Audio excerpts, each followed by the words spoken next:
আয়ারল্যান্ডের বিপক্ষে টি-20 সিরিজ শেষ হওয়ার পরপরই বিশ্বকাপের দলটা বোধহয় নিশ্চিত হয়ে গেল। কেন আমি এই কথাটা বলছি সেটা আলোচনাটা শুনলে আপনি বুঝবেন। পার্টিকুলারলি চারজন ক্রিকেটারের নাম আমি বলি: মাইদুল ইসলাম অঙ্কন, শামীম পাটোয়ারি, জাকের আলী অনিক, নুরুল হাসান সোহান। এই চারজন থেকে দুইজন নাকি তিনজন বিশ্বকাপ স্কোয়াডে থাকবে, সেটা নির্ভর করবে কন্ডিশন বিবেচনায় পেস বোলার কয়জন নেওয়া হয়। যদি চারজন নেওয়া হয় পেস বোলার, তাহলে এখান থেকে তিনজন, আর যদি পেস বোলার পাঁচজন নেওয়া হয় এখান থেকে দুইজন। হিসাবটা আমি আপনাদের মিলিয়ে দিচ্ছি। হিসেবটা মেলানোর জন্য আপনার নাম ধরে অর্ডার অনুযায়ী আলোচনাটা করা জরুরি। যেমন ধরেন, ওপেনার কয়জন? আইডিয়ালি বাংলাদেশ বিশ্বকাপে যাবে চারজন ওপেনার নিয়ে। কে কে? তানজিদ তামিম, পারভেজ ইমন, লিটন দাস, সাইফ হাসান। সবাই ওপেন করতে পারেন, সবাই ওপেনার। এবং সাইফ হাসানের 3-4 এই দুই জায়গাতে খেলার অভিজ্ঞতা রয়েছে। লিটন তিনি খেলছেন, এবং লাস্ট টি-20তে পারভেজকে 4 নম্বরে খেলিয়ে টিম ম্যানেজমেন্ট ওই বার্তাটা দেওয়ার চেষ্টা করেছে যে এই চারজন ব্যাটসম্যানের যে কাউকে যে কোনো সময় যে কোনো জায়গায় যে কোনো ডাউনে উইদিন নাম্বার 4 1 2 3 4 এর মধ্যে খেলতে হতে পারে। এই চারজন গেল 5 নাম্বার, তাও হৃদয় হলে তো এই 5 জন আপনি আলাদা করে রাখেন। এবার পেস বোলার হিসাব করেন: মুস্তাফিজ, তানজিম সাকিব, তাসকিন। এই 3 জন নিয়ে আপনার মধ্যে কোনো ডাউট আছে? নাই। ডাউট যদি না থাকে তাহলে এই 5-এর সঙ্গে এই 3 8 যোগ করেন, রইল। স্পিনার 3 জন: রিশাদ, শেখ মাহিদি, নাসুম। আপনার কোনো ডাউট আছে? আমার তো মনে হয় না। এই 3 জন গেল, তাহলে কত হলো? 5 জন ব্যাটসম্যান, 3 জন পেসার, 3 জন স্পিনার, 11 জন। বাকি 4টা স্পট।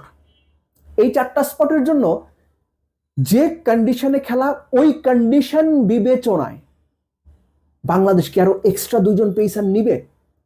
এক্সট্রা 2 জন পেসারের অপশন কি কি? একদম নির্জলা খাঁটি সত্য, তেতো সত্য আপনারা জানেন যে অপশন যদি আপনি হিসাব করেন, মুস্তাফিজের ব্যাকআপ হিসাব করলে শরীফুল ছাড়া লেফটি আর কোনো অপশন নেই। সো 4 জনের একজন যদি শরীফুল হয়, আরেকজনকে আপনি পেস বোলিং অলরাউন্ডার যদি হিসাব করেন, এই সিরিজে যেভাবে সাইফুদ্দিনকে বিভিন্ন রোলে ব্যবহার করা হলো, আমার মনে হয় সাইফুদ্দিনের একটা সম্ভাবনা আছে, যদি কিনা 5 জন পেস বোলার হয়। যদি 4 জন হয়, সেই ক্ষেত্রে 5 নাম্বার বোলার হিসেবে সাইফুদ্দিন বাদ পড়বেন, এটা আমার অনুমান। শরীফুল টিকে যাবেন মুস্তাফিজের ব্যাকআপ হিসেবে, লেফটি হিসাবে।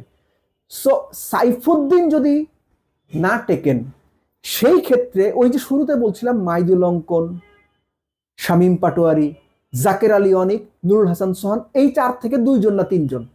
সাইফুদ্দিন যদি দলে থাকেন, এদের থেকে 2 জন। সাইফুদ্দিন যদি দলে না থাকেন, এদের থেকে 3 জন। কোন 3 জন?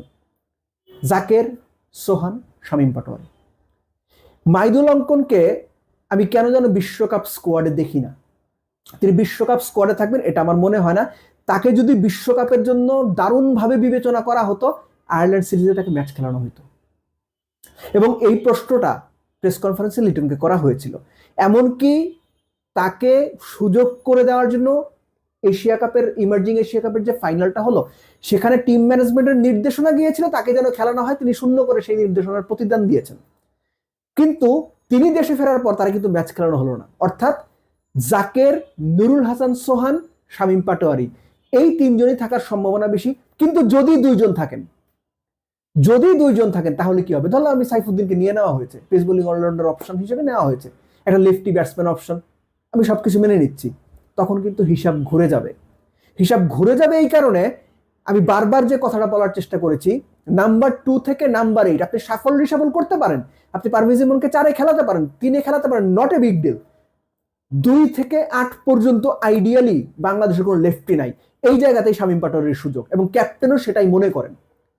সো সাইফুদ্দিন যদি ইনক্লুড হয়ে যায়, তাহলে 4 জনের থেকে যে 2 জন থাকবে, 2 জনের একজন হইতে পারেন শামীম পাটোয়ারি, তার অফ স্পিন অপশনের কারণে, তার দুর্দান্ত ফিল্ডিং স্কিলের কারণে, এবং ব্যাটসম্যান হিসেবে লেফটি হওয়ার কারণে। আর এর আগে তার যে ব্যাট প্যাচটা যাচ্ছে, খারাপ সময়টা যাচ্ছে, জাকের চাইতেও খারাপ সময় তিনি কাটাচ্ছেন না। সো তাকে যে সুযোগ দেওয়া হচ্ছে অনলি বিকজ তার প্রিভিয়াস ট্র্যাক রেকর্ড, তিনি বেশ কিছু ভালো ইনিংস খেলেছেন যেগুলো ইম্প্যাক্ট বা ম্যাচ উইনিং মানে ইনিংস। সো আমার মনে হয় শামীম পাটোয়ারির সাথে সাইফুদ্দিন যদি থাকেন, তাহলে আর একজন থাকবেন। মাইদুল অঙ্কন তো আমি মানে আগেই বললাম, আমার কেন যেন মনে হয় তিনি বিশ্বকাপ স্কোয়াডে থাকবেন না। নুরুল হাসান সোহান এবং জাকের আলী অনিক, এই 2 জন থেকে একজন। এই হচ্ছে মোটামুটি বাংলাদেশের বেস্ট 15 মেম্বার স্কোয়াড। যদি না কেউ বিপিএল এ মোর দেন এক্সট্রা অর্ডিনারি পারফর্ম করে, এবং সেটাও মিডল অর্ডার। এই চারজনের মধ্যে ধরেন লেটস সে কোনো ওয়াই ক্রিকেটার বিপিএল এ 180 স্ট্রাইক রেটে 600 রান করে ফেললো, তাকে কেউ আউটই করতে পারে না, যারা তারা সে ছক্কা মারে। কিংবা ধরেন যে কোনো পার্টিকুলার ক্রিকেটার 6 বা 7 নাম্বারে, ধরলাম সে লেফটি, একটা কথার কথা, তার নাম ক, এই ক ক্রিকেটার ধরেন বিপিএল এ 190 স্ট্রাইক রেটে সে 450 রান করে ফেললো, প্রত্যেক 4টা-5টা ম্যাচ উইনিং খেললো। এরকম পারফরমেন্স যদি কেউ না করে, তাহলে মিডল অর্ডারের বদলের সুযোগ কম। মিডল অর্ডারে কয়জন থাকবে? রিশাদ বলছি, আপনার মাইদুল অঙ্কন, সোহান, জাকের, শামীম, এই চারজনের কয়জন বিশ্বকাপে যাবে, এটা নির্ভর করছে বাংলাদেশ কয়জন পেস বোলার নিয়ে বিশ্বকাপে যায় তার উপরে। পেস বোলার, আবারও বলছি, শেষ করছি এটা বলি, পেস বোলার যদি 5 জন থাকে, তাহলে খুব স্বাভাবিকভাবেই এখান থেকে 2 জনের বেশি সুযোগ হবে না। পেস বোলার যদি 4 জন থাকে, এই 4 জনের থেকে 3 জন। So let's see.